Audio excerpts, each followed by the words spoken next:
Olá pessoal, tudo bem com vocês? Bom, hoje a gente vai terminar o módulo 3 de Primeira República, que foi onde nós tínhamos parado até a nossa última aula, e a gente tinha parado numa parte que falava a respeito da política dos governadores. Então, essa videoaula eu vou terminar com vocês, esse módulo 3. E a próxima videoaula que eu vou gravar com vocês já vai ser do módulo 4, tudo bem? Então, vamos lá. Vamos lá então, ó, o módulo 3 é lá na página 188 que a gente parou, que é a respeito da política dos governadores, que eu vou começar a falar com vocês. E vai até, na verdade o conteúdo vai até a página 192, porque aí depois são os exercícios e a tarefa e tudo mais, que aí depois eu falo com vocês. Seguindo. Bom, lá na página 188, que inicia lá no finalzinho, política dos governadores, do que se tratava, né? A gente tem esse início da política dos governadores com a entrada do presidente Campos Salles, que ele vai governar de 1898 a 1902. A gente tem, então, eu coloquei um resuminho aí para vocês, uma harmonia entre o governo federal e estadual, de uma forma que se assegure os interesses de ambas as partes. Vocês vão ver que é esse tipo de política que vai favorecer o surgimento dos coronéis.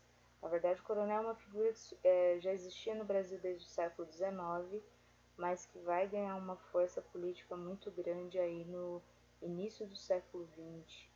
A gente vai falar daqui a pouquinho sobre ele. Bom, os governadores, então, os governadores do estado, né, apoiavam as iniciativas do presidente da República e pressionavam os deputados dos estados para que também fizessem assim. Na época das eleições da Câmara e do Senado, eles atuavam para que, em seus estados, os candidatos leais ao governo federal saíssem vencedores. E se por acaso, né, o candidato que eles estivessem apoiando não ganhasse as eleições, né, fosse um candidato da oposição, o governador, no caso, acabava denunciando para o presidente, e o presidente acabava que por impedindo a posse, né, desse representante através de uma comissão verificadora de poderes. Essa comissão verificadora de poderes, pessoal, ela era composta por deputados federais que eram leais ao presidente da República e que era encarregado de examinar os nomes desses novos deputados eleitos. E aí só podia tomar posse os deputados que fossem aprovados por essa comissão, ou seja, né, que pertencia ao grupo do governador ou do presidente. Então, para vocês verem que era extremamente manipulado. Aquilo que a gente já comentou em sala de aula, que eu já falei para vocês. As eleições, elas não eram de confiança, eram eleições que muitas vezes elas eram fraudadas, né? E acabavam aí manipulando de acordo com o que eles queriam, né, o resultado. Em troca do apoio do governo federal, né, o que os governadores dos estados eles ganhavam? Eles recebiam verba do governo federal e indicavam seus partidários para os cargos públicos ligados à presidência. E aí que entra a importância do coronel, porque ele vai atuar como chefe local. Ele é o chefe local que vai ter o poder ali em determinado município, em determinada cidade, né, para conseguir angariar votos para esses deputados, enfim, né. Vamos lá, seguindo. Bom, então, afinal, quem era o coronel? Lá na apostila de vocês tem um quadrinho na página 188 mostrando um textinho que é um resumo a respeito do coronelismo. Eu entreguei para vocês também, deixei na escola uma atividade que fala a respeito do coronelismo, né? Essa atividade ela complementa, na verdade, esse texto da apostila, tá? Então, vai ajudar vocês no entendimento. A atividade ela é bem simples, uma atividade de leitura, interpretação, bem tranquilinha. Então, a figura do coronel é uma figura que existe desde o fim do século XIX no Brasil. Era uma figura que existia lá na época da Guarda Nacional, a gente comentou isso ano passado, tá? Era uma patente, né, militar. Porém, esse coronel que a gente está falando agora, no início da República, não tem nada a ver com isso, tá? Então, o coronelismo ele vai ser um fenômeno que ele vai existir no Brasil até mais ou menos 1940, tá? Mas ele é uma figura do meio rural, tá? Então a gente sempre que pensa no coronel, ele está ligado às fazendas, ele é um latifundiário, ele é um fazendeiro, tá? Se vocês lembrarem, se vocês já viram alguma novela, minissérie da Globo, tá? Vocês vão lembrar da figura do coronel, tá? Então, sempre aquele sujeito de chapéu, né? Às vezes de terno branco, né? E sempre nas fazendas.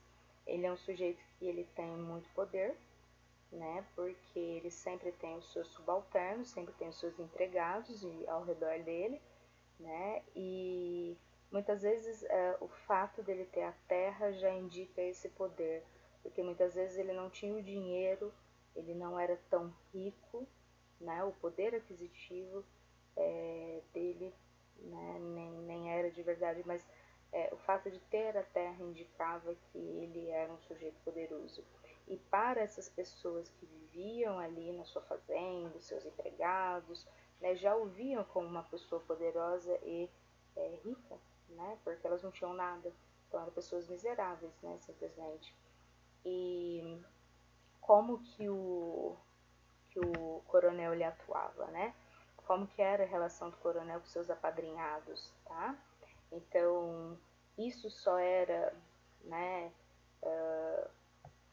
só era conseguido, né, só era possível através do voto de cabresto nessa época.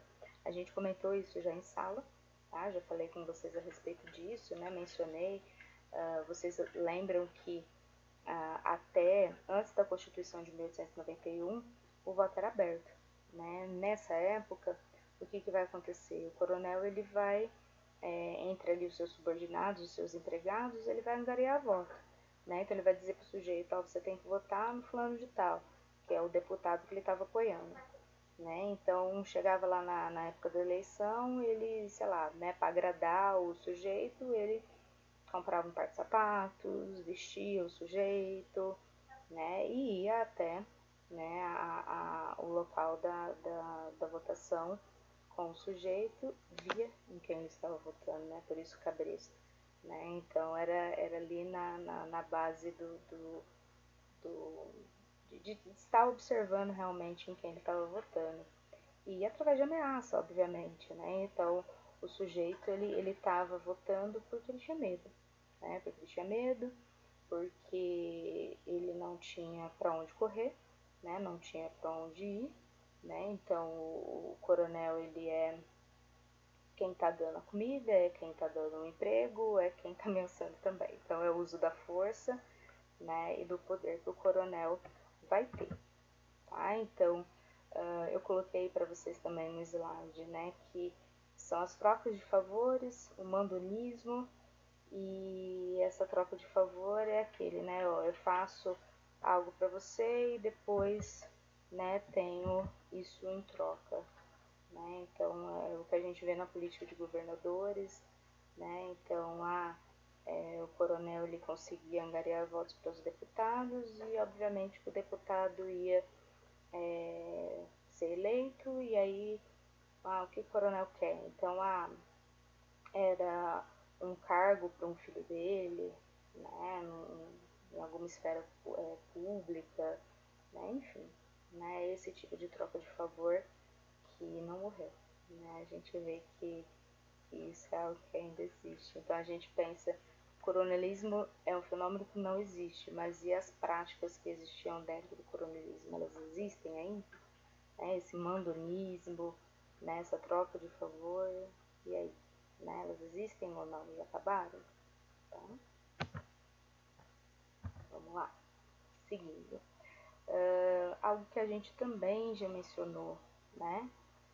Vocês já ouviram eu falando, a política do café com leite, né? Que nada mais é do que uma alternância no poder entre as, vamos dizer, potências, né? Entre as duas grandes oligarquias da época, que eram os fazendeiros paulistas e mineiros. Então, vocês lembram que São Paulo representava a grande, né, era a grande produção de café e Minas o grande produtor de leite.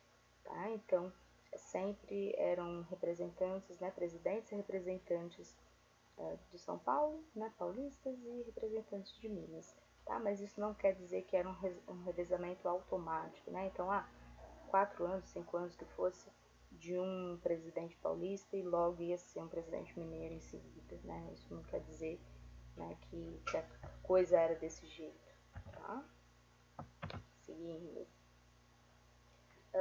A gente vai ter um evento, e isso eu peço que vocês chamem, que vocês tomem atenção, pessoal. Lá na página 189 vocês têm uma tabela, tá? Que vocês deem uma olhada a respeito de como o Brasil estava na produção de café desde o início ainda no século XIX, né? Porque mostra o ano pra gente de 1900 até as primeiras décadas primeira década, na verdade, do século XX, para vocês verem como que estava a produção de café e a exportação.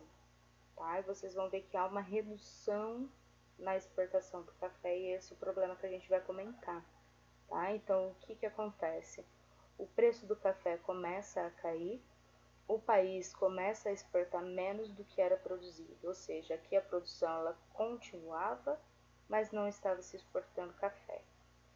Vai se gerar um excedente, vai sobrar café, vai começar a se estocar café, né? Os cafeicultores, eles não vão aceitar diminuir, né, as plantações. E em 1906 eles vão se reunir, né, por pressão, os cafeicultores por pressão vão sugerir isso, né, e aí os governadores do Rio, São Paulo e Minas vão se reunir na cidade de Taubaté, em São Paulo, para tentar solucionar essa crise do café. O que vai ser proposto então? Que o governo federal comprasse a safra, né, prevista, né, comprasse antecipadamente a safra prevista por um valor fixo, né, e o restante do café estocado até que o preço se normalizasse. Tá? Então, vocês percebem que de nenhuma forma esses fazendeiros eles estavam querendo perder. Né? E o governo também federal não vai deixar os coitadinhos, né, os pobrezinhos dos cafeicultores na mão, né? Novamente, é um governo que estava governando para quem? Né? Para os ricos, né? Qual vai ser o problema? Que os cafeicultores eles não vão parar de produzir.